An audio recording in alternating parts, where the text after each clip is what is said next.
सन 1558 उड़ीसा का पुरी इलाका मुगल सेना जगन्नाथ मंदिर को तोड़ने के इरादे से आगे बढ़ रही थी।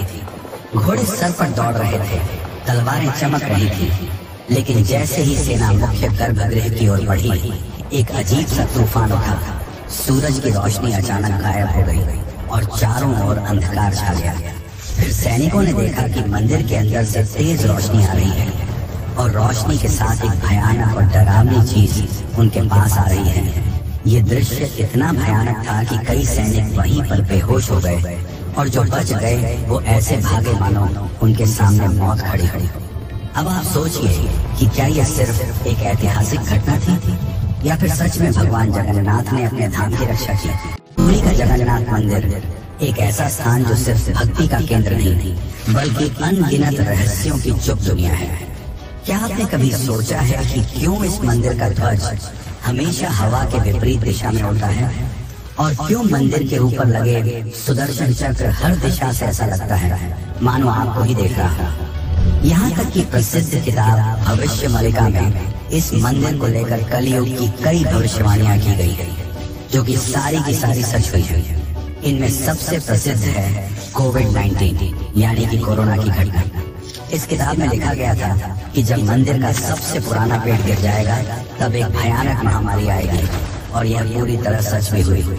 यह सिर्फ एक घटना नहीं, ऐसी और भी कई घटनाएं हैं जो सच हुई हैं और सारी आपको चौंका देंगे। इस मंदिर के अंदर ऐसे और भी कई अनसुने और खतरनाक रहस्य छुपे हुए हैं जो आपके होश उड़ा देंगे। और सबसे बड़ा रहस्य है ब्रह्म पदार्थ का, यानी कि श्री कृष्ण का दिल। माना जाता है कि इस मंदिर में श्री कृष्ण का दिल आज भी मौजूद है, जिसे हर 12 साल में पुरानी मूर्ति से निकालकर नई मूर्ति में डाला जाता है और यह प्रक्रिया काफी महत्वपूर्ण है। इस दौरान अगर कोई श्री कृष्ण के दिल को देख ले तो वह तुरंत मर जाता है, जिसकी कई घटनाएं हमारे सामने आती हैं। पिछले 800 सालों से इस मंदिर का ध्वज हर रोज बदला जाता है और कहा जाता है कि अगर इसे एक भी दिन न बदला गया तो मंदिर को 18 सालों के लिए बंद करना होगा। और जब अंग्रेज आए तो उन्होंने इस प्रक्रिया को अंधविश्वास बताकर रोकने की कोशिश की, लेकिन फिर उनके साथ जो हुआ वो जानकर आप चौंक जाएंगे। इस मंदिर के मुख्य प्रवेश द्वार में 22 सीढ़ियां हैं जिन्हें पार करना होता है, लेकिन इनमें से तीसरी सीढ़ी पर पैर रखना सख्त मना है। पर आखिर ऐसा क्यों है और क्या होगा यदि आपने तीसरी सीढ़ी पर पैर रख दिया? फिर आती है मंदिर की रसोई, जहाँ 7 बर्तनों में एक साथ प्रसाद पकता है। पर नीचे की आंच से ऊपर वाला बर्तन पहले कैसे पक जाता है? क्या मंदिर की रसोई विज्ञान के नियमों को भी चुनौती देती है? ऐसे ही और भी न जाने कितने चौंकाने वाले रहस्य। ये सिर्फ एक मंदिर नहीं, ये एक ऐसा तीर्थ है जहाँ धर्म, विज्ञान, वास्तु और चमत्कार चारों एक साथ खड़े हैं, जहाँ श्रद्धा सिर्फ पूजा नहीं बल्कि रहस्यों से सामना करने की तैयारी है। तो क्या आप तैयार हैं एक ऐसे सफर के लिए जहाँ हर अध्याय आपको चौंकाएगा, हर रहस्य आपके विश्वास को चुनौती देगा और हर जवाब एक नए सवाल को जन्म देगा? चलिए चलते हैं जगन्नाथ मंदिर की उस रहस्यमय यात्रा पर, जहाँ भगवान खुद हर सवाल का उत्तर है। 15 जून 2015 रात को घड़ी में 12 बजते ही पूरी शहर की बिजली काट दी गई। ये कोई साधारण बिजली कटौती नहीं थी। इस बिजली कटौती का कारण था मंदिर के गर्भगृह में चल रही विचित्र घटना। मंदिर के मुख्य पुजारी इस अंधेरी रात में अपनी आंखों पर पट्टी बांधे और हाथ में एक मोटा दस्ताना पहने हुए अपने हाथों पर एक दिव्य पदार्थ लेकर भगवान की मूर्ति की ओर बढ़ रहे थे।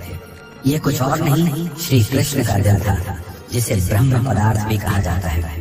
ठीक 12 साल बाद यह प्रक्रिया आज मंदिर में फिर दोहराई जा रही थी, जहां भगवान जगन्नाथ की पुरानी मूर्ति से उनके दिल को निकालकर नई मूर्ति में लगाया जाता है।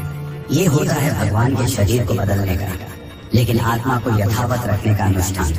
माना जाता है कि यह मंदिर दुनिया का एकमात्र मंदिर है जहाँ भगवान आज भी जीवित रूप में बसते हैं और जब उनका शरीर पुराना हो जाता है तो ठीक उसी तरह नया शरीर दिया जाता है, जैसे कोई आत्मा नया जन्म लेती है।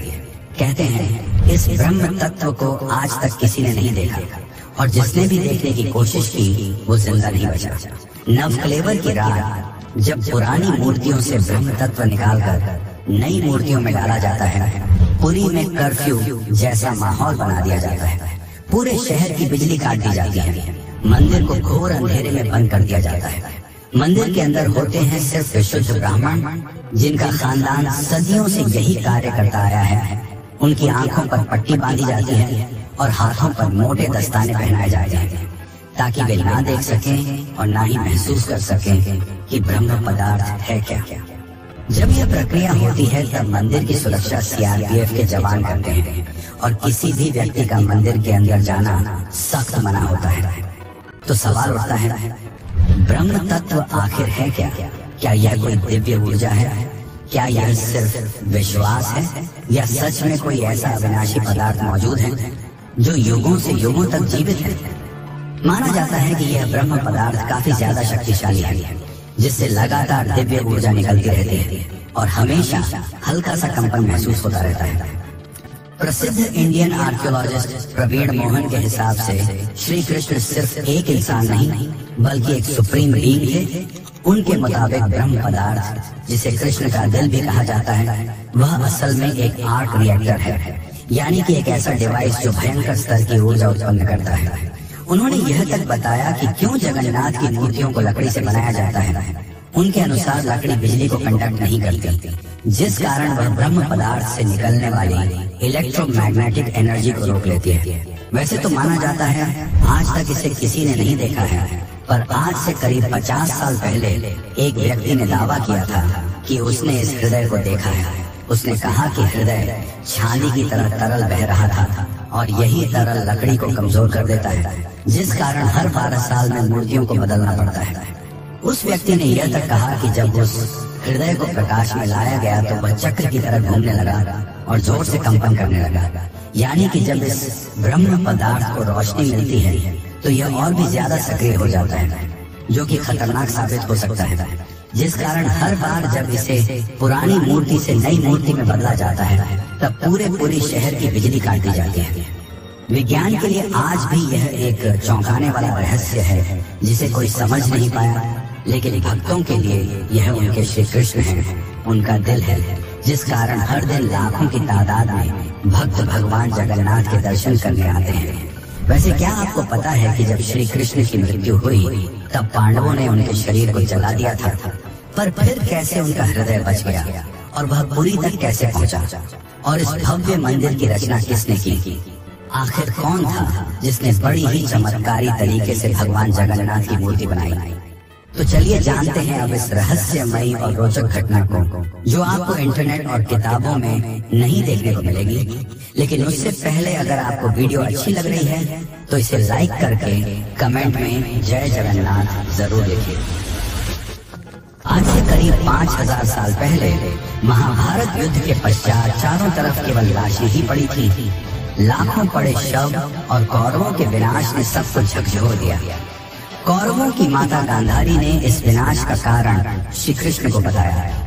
उनके हिसाब से अगर श्री कृष्ण चाहते तो यह युद्ध होता ही नहीं, पर उन्होंने ऐसा नहीं किया, जिसके कारण क्रोधित होकर गांधारी ने कृष्ण को श्राप दिया, गिना, जिस प्रकार मेरे वंश का विनाश हुआ है ठीक उसी प्रकार तुम्हारे भी वंश का विनाश हो जाएगा। इस श्राप के 36 साल बाद जब एक दिन श्री कृष्ण जंगल में विश्राम कर रहे थे तब एक शिकारी ने उन्हें हिरण समझकर उन पर तीर चला दी, और जैसे ही तीर श्री कृष्ण के पैरों पर जाके लगी उन्होंने इस लोक को छोड़ दिया और मृत्यु को स्वीकार किया। और माना जाता है कि उनके मृत्यु के साथ ही पूरी द्वारका नगरी पानी में समा गई, जिससे उनका पूरा वंश समाप्त हो गया। माना जाता है कि जब शिकारी ने उन्हें गलती से मारा तो उसे बहुत पछतावा हुआ और उसने श्री कृष्ण से माफी मांगी, पर श्री कृष्ण ने बताया कि ये मेरे ही कर्मों का फल है। उन्होंने समझाते हुए कहा कि पिछले जन्म में तुम महान वानर राजा वाली थे, जिसे मैंने ही राम अवतार में छल से मार दिया था, और उसी कारण आज तुम मेरे मृत्यु का कारण बने। माना जाता है कि जब श्री कृष्ण की मृत्यु की खबर पांडवों को मिली तो उन्होंने पूरे रीति रिवाज से श्री कृष्ण का अंतिम संस्कार किया, और जब उनके शरीर को जलाया गया तो उनका पूरा शरीर पंचतत्वों में विलीन हो गया, परंतु उनका हृदय बच गया और जलने की बजाय और भी अधिक ऊर्जा से धड़कने लगा। इसी हृदय को बाद में ब्रह्म पदार्थ कहा गया। अर्जुन ने इस हृदय को लकड़ी के मंच पर रखकर नदी में बहा दिया। काफी लंबे समय तक बहने के बाद यह ब्रह्म पदार्थ उड़ीसा के समुद्र तट पर पहुंचा। उस समय उस तट पर सबरा जनजाति समुदाय के लोग रहा करते थे। उस जनजाति के मुखिया विश्ववसु ने जब इस ब्रह्म पदार्थ को देखा तो वे इसकी ऊर्जा और दिव्य प्रकाश से प्रभावित हो गए। उन्होंने तुरंत ही पहचान लिया कि यह भगवान के ही रूप है और उन्होंने इसे नील माधव के रूप में पूजना शुरू कर दिया। उसी समय मालवा के राज्य में राजा इंद्रद्युम्न राज्य किया करते थे। वे भगवान विष्णु के काफी बड़े भक्त थे। एक दिन उन्होंने नील माधव के दर्शन करने की इच्छा व्यक्त की और उन्हें ढूंढने लगे और यही आगे चलकर जगन्नाथ के निर्माण की आधारशिला बनी। जैसा कि मैंने बताया, राजा इंद्रद्युम्न विष्णु के परम भक्त थे और एक रात स्वयं भगवान विष्णु उनके सपने में आए और उन्हें कहा कि वे उनकी दिव्य मूर्ति नील माधव को ढूंढें और उनके लिए एक भव्य मंदिर का निर्माण करें। श्री हरि विष्णु ने उन्हें यह भी बताया कि यह ब्रह्म पदार्थ उन्हें नीलांचल पर्वत में मिलेगा। जिसके पश्चात राजा ने अपने ब्राह्मण पुजारी विद्यापति को आदेश दिया कि वह इस मूर्ति को ढूंढ निकाले। विद्यापति कई दिनों तक नीलांचल पर्वत के अलग हिस्सों में इसकी तलाश करते रहे और तब जाकर अंत में उन्हें पता चला कि इस मूर्ति को आदिवासी मुखिया विश्ववसु ने एक गुफा में छुपा कर रखा है और वे दिव्य रूप से उसकी पूजा करते हैं। जब विद्यापति ने इसके दर्शन करने की अनुमति मांगी तब विश्ववसु ने यह कहकर मना कर दिया कि यह उनके जाति का निजी मामला है। जिसके बाद विद्यापति ने चालाकी दिखाई और विश्ववसु की पुत्री ललिता से विवाह कर दिया। अब विद्यापति ने ललिता की मदद से विश्ववसु को मनाया और वे उस गुफा की ओर चल पड़े। जैसे ही विद्यापति ने उस नील माधव की मूर्ति को देखा, वे उसकी ऊर्जा से काफी ज्यादा प्रभावित हुए और उन्होंने तुरंत ही यह बात राजा इंद्रद्युम्न को बताई। लेकिन जब राजा इंद्रद्युम्न वहां पहुंचे तब तक विश्ववसु ने वह मूर्ति वहां से हटा दी थी, जिससे राजा काफी उदास हो गए और अपने महल लौट आए। इसके बाद फिर से रात में भगवान विष्णु उनके सपने में आए और कहा कि पुरी के तट पर एक बड़ा नीम का पेड़ बहकर आएगा, तुम उस पेड़ से मेरी नई मूर्ति बनाना। वह पेड़ काफी बड़ा था जिसे उठाना आसान नहीं था। आखिर में जैसे तैसे वे पेड़ को महल तक ला पाए। लेकिन अब सवाल यह था कि इनसे भगवान की मूर्ति कौन बनाएगा। बहुत से कारीगरों ने इस पेड़ से मूर्ति बनाने की कोशिश की, लेकिन सब असफल रहे। उन्होंने कहा कि पेड़ इतना ज्यादा मजबूत है कि हमारे छेनी हथौड़ी का उस पर कोई असर नहीं हो रहा। ये सुनकर राजा काफी परेशान हो गए। तभी एक दिन भगवान विश्वकर्मा एक बूढ़े साधु के रूप में वहां पधारे और उन्होंने कहा कि वे ये मूर्ति 21 दिनों में बना कर देंगे। राजा काफी प्रसन्न हुए, पर उस बूढ़े आदमी ने एक शर्त रखी। उसने कहा कि मैं एक कमरे में बंद रहकर 21 दिनों में यह मूर्ति बनाऊंगा और तब तक कोई भी इस कमरे का न तो दरवाजा खोलेगा और न ही कोई अंदर आएगा। राजा ने उसकी यह शर्त स्वीकार की और फिर मूर्ति बनाने का कार्य शुरू हुआ। दरवाजा बंद किया गया और कक्ष से छेनी हथौड़ी की आवाजें आने लगी। लेकिन 15 दिनों बाद अचानक से छेनी हथौड़ी की आवाज आना बंद हो गई। महाराज की रानी गुंडीचा काफी चिंतित हो गई और महाराज को कहा कि हमें दरवाजा खोलकर देखना चाहिए। शायद वह वृद्ध व्यक्ति भूख और प्यास की वजह से मर तो नहीं गया होगा। राजा ने शुरुआत में तो मना किया, पर बाद में वे इसके लिए मान गए और दरवाजा खोल दिया। लेकिन जब दरवाजा खुला तो सभी हैरान रह गए। वह वृद्ध व्यक्ति गायब हो चुका था और पीछे केवल 3 अधूरी मूर्तियां थीं। राजा को यह देखकर काफी दुख हुआ, क्योंकि उनकी शर्त तोड़ने की वजह से भगवान की मूर्तियां आधी रह गई। जगन्नाथ भगवान के हाथ और पैर अधूरे थे। बलराम और देवी सुभद्रा की मूर्तियां भी अधूरी थी। जब राजा मूर्ति के पास गए तब उन्हें दिल की धड़कन महसूस हुई और मूर्ति के अंदर से एक दिव्य आवाज आई, जिसने राजा को बताया कि श्री कृष्ण का हृदय इस मूर्ति के अंदर है। राजा ने इन मूर्तियों को स्थापित किया और आज यही अधूरी मूर्तियां भगवान जगन्नाथ के रूप में पुरी में पूजी जाती हैं। वैसे दोस्तों, आपको एक बात बता दूं, जो हो रहा है वह पहले ही लिखा जा चुका है और जो लिखा गया है वही होकर रहेगा। ये कोई फिल्मी डायलॉग नहीं, बल्कि पुरी के भक्तों की आस्था और सच्चाई है भविष्य मालिका की। तो चलिए जानते हैं उन भविष्य मालिका की घटनाओं को जो आज सच साबित हो रही है। मित्रों, इस मंदिर का इतिहास और वर्तमान एक भविष्यवाणी से जुड़ा हुआ है। भविष्य मालिका एक दिव्य ग्रंथ है जिसे लगभग 500 साल पहले ओडिशा के महान संत आचार्य महाप्रभु अच्युतानंद ने लिखा था। कहा जाता है कि वे पंचसखा यानी भगवान जगन्नाथ के 5 दिव्य सेवकों में से एक थे, जिन्होंने भगवान के आदेश पर कलयुग की कई घटनाओं को पहले ही देख लिया था। ये ग्रंथ ओडिया भाषा में लिखा गया है और इसकी पंक्तियां कविता के रूप में हैं, जैसे किसी गूढ़ रहस्य का संकेत दे रही हो। आइए हम आपको बताते हैं भविष्य मालिका की कुछ चौंकाने वाली भविष्यवाणियां जो जगन्नाथ मंदिर और कलयुग के अंत से जुड़ी हुई हैं। इस ग्रंथ की सबसे चौंकाने वाली भविष्यवाणी 4 साल पहले काफी ज्यादा वायरल हुई थी, जब लोगों ने दावा किया कि इसमें कोरोना महामारी का वर्णन भी है।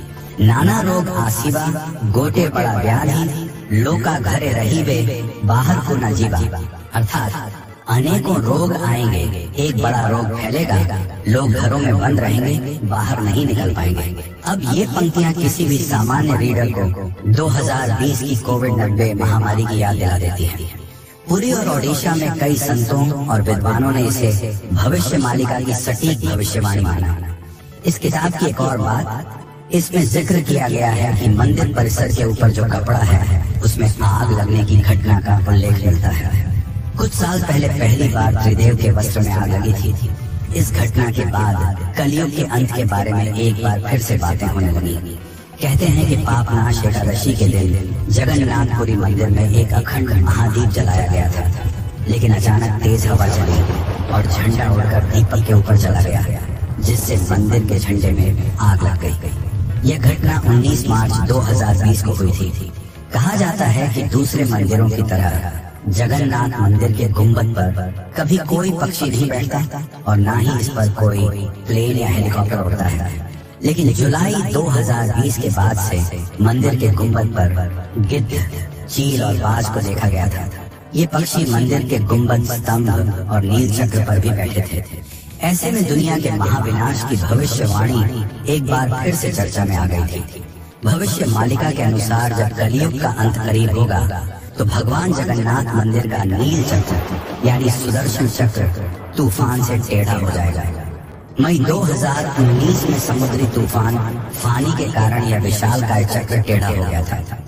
ऐसे ही और भी कई भविष्यवाणियां हैं जो सच हो चुकी हैं और कई प्रसिद्ध भविष्यवाणियां हैं जो आने वाले को लेकर की गई है। 3 रथ यात्राएं एक साथ रुकेंगी, नदियां उल्टी दिशा में बहेंगी, ब्रह्म तत्व मंदिर से गायब हो जाएगा और फिर में अंत में आएंगे भगवान के आखिरी अवतार कल की। अब दोस्तों, आप ही सोचिए कि क्या यह महज संयोग है या सच में आचार्य अच्युतानंद को भविष्यदर्शी शक्तियां प्राप्त थी। अगर उन्होंने आज से सैकड़ों साल पहले ऐसी बातें लिख दी जो अब सच हो रही हैं, तो क्या हमें उनकी बाकी भविष्यवाणियों को भी गंभीरता से लेना चाहिए? भविष्य मालिका कोई साधारण ग्रंथ नहीं, बल्कि वो कायनात का रोड मैप है जिसे बस समझने की जरूरत है। वैसे आपकी जानकारी के लिए बता दूं कि सन 1558 में मुगल सेना ने मंदिर को तोड़ने की कोशिश की। फिर उनके साथ जो हुआ वो चौंकाने वाला था और इस घटना को पहले ही भविष्य मालिका में लिख दिया गया था। और साथ ही भविष्य मालिका में अंग्रेजों को लेकर भी ये कहा गया था कि बुरे आएंगे और मंदिर को बंद कराने की कोशिश करेंगे। तो चलिए अब जानते हैं कि जब मुगल सेना ने मंदिर पर आक्रमण किया तो क्या हुआ और कैसे ब्रिटिशर्स ने भक्तों की श्रद्धा को अंधविश्वास बताकर मंदिर को बंद करने की कोशिश की। लेकिन उससे पहले चैनल को सब्सक्राइब जरूर कर लें। ये आपके लिए तो फ्री है, पर इससे हमारी काफी मदद हो जाती है। सन 1558 उड़ीसा के पुरी इलाके में घना अंधकार छाया हुआ था, पर वो अंधकार आसमान में नहीं, लोगों के मन में था। क्योंकि इस बार कोई साधारण लुटेरा नहीं, मुगल सेना खुद मंदिर को गिराने के इरादे से आ रही थी। कला पहाड़ नाम का अफगान जनरल, जो तब बंगाल का गवर्नर था, उसकी क्रूरता इतनी बदनाम थी कि उसका नाम सुनकर ही लोग कांप उठते थे। कहा जाता है कि वो सनातन धर्म और मंदिरों से विशेष नफरत रखता था। उस दिन उसकी फौज पूरी ताकत के साथ पुरी की ओर बढ़ी। घोड़े सर पर दौड़ रहे थे, तलवारें लहराई जा रही थी और मंदिर की शांति में एक भयंकर आंधी की आहट आने लगी। जैसे ही सैनिक मुख्य गर्भगृह की ओर बढ़े, अचानक मौसम बदल गया। तेज हवाएं चलने लगी, आकाश काला पड़ गया, सूरज की रोशनी एकदम गायब हो गई और मंदिर के चारों ओर एक रहस्यमयी घना अंधेरा छा गया। मंदिर के भीतर से एक चमकती हुई रोशनी निकली जो किसी इंसान की नहीं थी। ये रोशनी जैसे ही बाहर आई, पूरा मैदान एकाएक शांत हो गया। सैनिकों में अफरा तफरी मच गई, कुछ बेहोश हो गए, कुछ उल्टा भागने लगे। बिना एक भी तलवार चले कला पहाड़ की पूरी फौज पीछे हट गई। आज भी पुरी की लोक कथाओं में यह कथा सुनाई जाती है कि जब भगवान की मर्यादा पर बाहर होता है तो वो खुद प्रकट होकर अपने धाम की रक्षा करते हैं। अब दूसरी घटना की बात करते हैं, जो है अंग्रेजों का विरोध और रथ यात्रा का संघर्ष। जब 1803 में अंग्रेजों ने पुरी पर कब्जा किया, तब उन्होंने कई प्राचीन मंदिरों की संपत्तियों और अधिकारों को छीन लिया। लेकिन पुरी का श्री जगन्नाथ मंदिर एक ऐसा स्थान बना जहां जनता ने कभी भी नियंत्रण नहीं छोड़ा। ब्रिटिश अधिकारियों को मंदिर की अलौकिक घटनाएं और भक्तों की श्रद्धा समझ नहीं आती थी, इसीलिए उन्होंने इन्हें सुपरस्टिशन कहकर मजाक बनाना शुरू कर दिया। सन 1805 में ब्रिटिश कलेक्टर मिस्टर हंटर ने पुरी मंदिर के रिचुअल्स को इरेशनल और बारबैरिक कहा। बात तब और बिगड़ी जब सन 166 में ब्रिटिश प्रशासन ने पुरी की रथ यात्रा को बंद करवाने की साजिश रची। उन्होंने यह तर्क दिया कि रथ यात्रा के दौरान भीड़ अनियंत्रित हो जाती है और यह प्रशासनिक खतरा है। पर यह फैसला पूरे उड़ीसा में जन आंदोलन का कारण बन गया। लाखों लोग सड़कों पर उतर आए, मठों, आचार्यों और गांवों ने खुलकर विरोध किया। रथ यात्रा का रथ निर्माण कार्य लोगों ने खुद शुरू कर दिया, यह कहते हुए कि अगर भगवान नहीं चलेंगे तो हम भी नहीं चलेंगे। इस जनता के दबाव और आक्रोश के चलते ब्रिटिश सरकार को पीछे हटना पड़ा और 1964 में फिर से रथ यात्रा की अनुमति दी गई। इसके बाद अंग्रेजों ने कभी पुरी मंदिर के अंदरूनी मामलों में दखल नहीं दिया। अब चलिए आपको बताते हैं जगन्नाथ की तीसरी सीढ़ी का रहस्य, जिसे यमलोक का द्वार भी कहा जाता है। वैसे तो इस मंदिर में 22 सीढ़ियां हैं, पर सबसे खास है तीसरी सीढ़ी, क्योंकि इसमें पैर रखना उचित नहीं माना जाता। धार्मिक कथाओं के अनुसार इस तीसरी सीढ़ी को यमशिला कहा जाता है और कहा जाता है कि जो भी मनुष्य इस तीसरी सीढ़ी पर पैर रखता है उसके पुण्य शून्य हो जाते हैं और उसे यमलोक जाना पड़ता है। दरअसल एक बार यमराज जी भगवान जगन्नाथ के पास पहुँचे और उनसे कहा कि भगवान, भक्त जैसे ही आपके दर्शन करते हैं उनके सारे पाप मिट जाते हैं, और अगर ऐसा ही चलता रहा तो सभी व्यक्ति जगन्नाथपुरी के दर्शन करके पापों से मुक्त हो जाएंगे, जिससे यमलोक में कोई नहीं आएगा। तब भगवान जगन्नाथ ने कहा कि तुम इस मंदिर की तीसरी सीढ़ी पर अपना स्थान ग्रहण कर लो, और जो भी इस मंदिर की तीसरी सीढ़ी पर पैर रखेगा उसके पुण्य शून्य हो जाएंगे और उसे यमलोक जाना पड़ेगा। और तभी से इस सीढ़ी को यमशिला कहा जाता है, क्योंकि इसमें यम का वास है। अब अगर हम पूरी मंदिर के ऊपर लगे सुदर्शन चक्र की बात करें तो देखने वालों ने यह दावा किया है कि इस सुदर्शन चक्र को आप मंदिर के किसी भी कोने से देखोगे तो ऐसा लगेगा मानो आपको ही देख रहा हो। मतलब इससे जिस भी दिशा से देखो ये सामने की ओर ही दिखता है। इसे आम भाषा में आर्टिफिशियल इल्यूजन कहा जाता है, पर यह आज भी विज्ञान के परे है कि कैसे इतने भारी चक्र को मंदिर के ऊपर लगाया गया और कैसे उस समय के लोगों ने यह आर्टिफिशियल इल्यूजन बनाया जिससे चक्र हमेशा सामने की ओर दिखता है। इसे आज भी विज्ञान नहीं समझ पाया, पर भक्तों के अनुसार यह श्री कृष्ण का चक्र है जिसे उन्होंने इस दुनिया की रक्षा के लिए इस मंदिर में स्थापित किया है। और भविष्य मालिका की एक और पंक्ति के हिसाब से जब यह मंदिर समुद्र के अंदर समा जाएगा तब कलयुग अपने अंतिम चरण पर होगा और तब आएंगे विष्णु के आखिरी अवतार कल्कि। अब जानते हैं पुरी के रसोई घर के बारे में। जगन्नाथपुरी का रसोई घर दुनिया की सबसे बड़ी और सबसे रहस्यमयी रसोई है, जिसके अनोखे तथ्य और परंपरा भक्तों को आश्चर्यचकित कर देती है। और रसोई का सबसे बड़ा रहस्य यह है कि यहाँ भोजन 7 मिट्टी के बर्तनों में बनाया जाता है और हर एक बर्तन को एक के ऊपर एक रखा जाता है।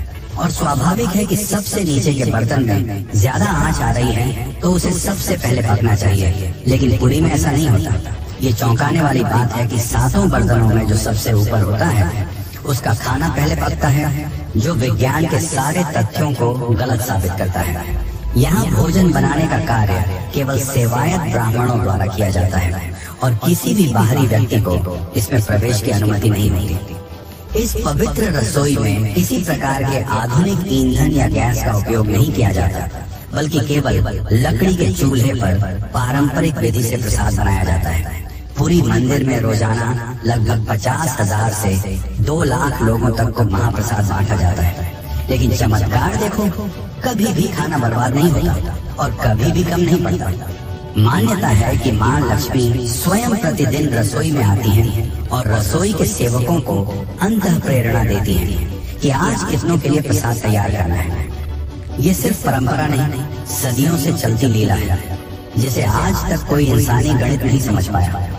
एक और चौंकाने वाली बात तो यह है कि इतने बड़े किचन में, जहाँ 500 से ज्यादा रसोई और सेवक काम करते हैं, जहाँ हर दिन सैकड़ों क्विंटल अनाज, सब्जियां और मसाले इस्तेमाल होते हैं, वहाँ न कोई बदबू होती है, न ही कोई मक्खी। कहा जाता है कि यह अग्निदेव और माता लक्ष्मी की कृपा है, जो इस रसोई को हर प्रकार की अशुद्धि से दूर रखती है। 18वीं सदी में मराठा शासनकाल के दौरान एक बार एक अधिकारी ने रसोई के चमत्कार को अंधविश्वास बताते हुए जानबूझकर बर्तनों की संख्या बदलने का आदेश दिया। लेकिन इसके बावजूद उस दिन भी पुरी में महाप्रसाद एकदम सटीक बना, न एक दाना कम, न एक दाना ज्यादा। इसके बाद अधिकारी ने रसोई में दोबारा हस्तक्षेप न करने की कसम खा ली। वैसे तो दोस्तों, ऐसे और भी कई चौंकाने वाले रहस्य हैं, पर उन्हें एक ही वीडियो में बता पाना नामुमकिन है। इसलिए चलिए चलते हैं आखिरी अध्याय की ओर। लेकिन उससे पहले, अगर आपको यह डॉक्यूमेंट्री अच्छी लग रही है तो कमेंट में जय जगन्नाथ जरूर लिखें। कभी कभी जीवन में कुछ चीजें ऐसी होती हैं जिन्हें न तर्क से समझा जा सकता है और न ही विज्ञान से परखा जा सकता है।